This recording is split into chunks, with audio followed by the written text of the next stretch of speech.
c'est important pour moi de garder son focus sur le long terme et garder un focus positif. Et une personne a répondu, bah, ton truc c'est nul.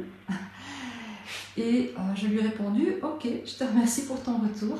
Parce que évidemment, quand on fait du centrage émotionnel, on reste centré, quels que soient les commentaires. Ça, c'est la base. Mais en plus, je lui ai dit, peut-être nul, mais tellement, tellement nécessaire. Alors pourquoi tellement, tellement nécessaire d'apprendre à garder son focus sur la durée?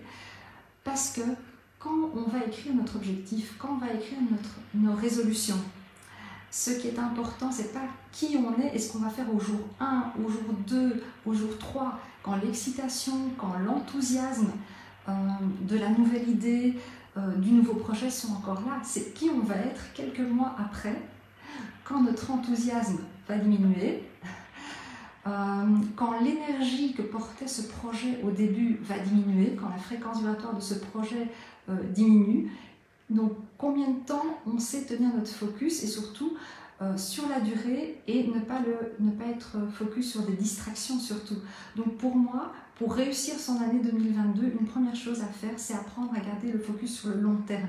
Alors deuxième astuce que j'avais mis sur ce post, c'était également apprendre à garder un focus positif. Donc une fois qu'on a compris que le focus sur notre objectif, sur ce qu'on veut réellement, on va devoir le tenir sur un timing parfois très court, hein, c'est une question de comment dire, à quel point notre fréquence vibratoire est alignée avec l'objectif qu'on veut, et parfois ça va être long parce qu'il y a des changements nécessaires à faire à l'intérieur de nous pour arriver à la bonne fréquence vibratoire de notre objectif.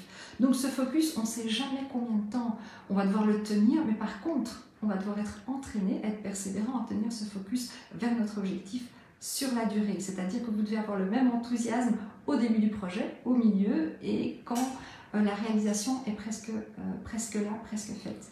Et deuxièmement, si on veut affiner cette notion de focus, c'est apprendre à garder un focus positif indépendamment des circonstances extérieures. Donc par exemple, si le résultat se fait attendre, s'il n'arrive pas aussi vite que vous voulez, vous devez, vous qui êtes à la base, qui est à la tête de cet objectif, garder un focus positif, c'est-à-dire être enthousiaste et continuer à y croire, avoir la foi que ça va se réaliser, avoir des attentes positives par rapport à ce résultat, même quand il y a des challenges autour, même quand il n'arrive pas assez vite, même quand vous avez des obstacles en cours de route. Et donc je pense que quand on veut créer un objectif qui est, comment dire, un objectif qui est plus élevé en général que là où on est, parce que c'est rare qu'on ait un objectif plus bas, ça peut arriver, mais bon, c'est quand même très rare. Et donc, on doit apprendre deux choses, à garder son focus sur la durée, c'est-à-dire à ne pas être sensible aux distractions ou en avoir le moins possible. Et deuxièmement, à garder ce focus positif indépendamment des circonstances extérieures. Donc la personne me disait par rapport à ce conseil-là général que c'était nul. Et ce que j'ai répondu, c'est nul, mais tellement, tellement nécessaire. Donc quand je vois les gens évoluer sur la durée en accompagnement, c'est surtout ça, c'est que dans l'accompagnement, on doit veiller, en tout cas à faire attention à ce focus, et surtout à ce focus positif indépendamment de ce qui se passe, parce que évidemment quand on va dans l'entrepreneuriat ou quand on crée un nouvel objectif, ce qui va se passer, c'est qu'il y a beaucoup d'inattendus.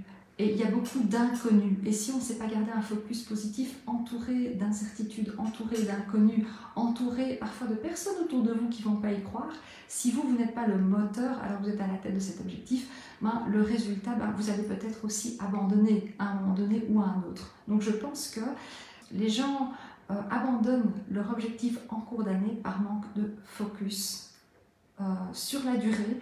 Et donc, c'est-à-dire qu'ils sont très vite distraits, donc ils vont avoir, que ce soit par exemple par rapport au poids, hein, on va aller à la salle de gym les 3 premiers mois, puis on va arrêter, que ce soit par rapport à un objectif dans le business, on va avoir un objectif précis, et puis finalement on se rend compte que dans nos journées, la plupart du temps, on est concentré sur tout à fait autre chose. Et donc, voilà, apprendre à garder le focus et ne pas être, comment dire, ne pas être distrait. Ça s'apprend, hein, il faut avoir de la persévérance et de la patience. C'est un mix, je trouve, de persévérance et de patience à l'intérieur de soi. Donc, il faut l'avoir construit déjà à l'intérieur. Et puis, quand on peut s'appuyer sur la persévérance et de la patience, ça va tout seul. Et en plus, garder un focus positif.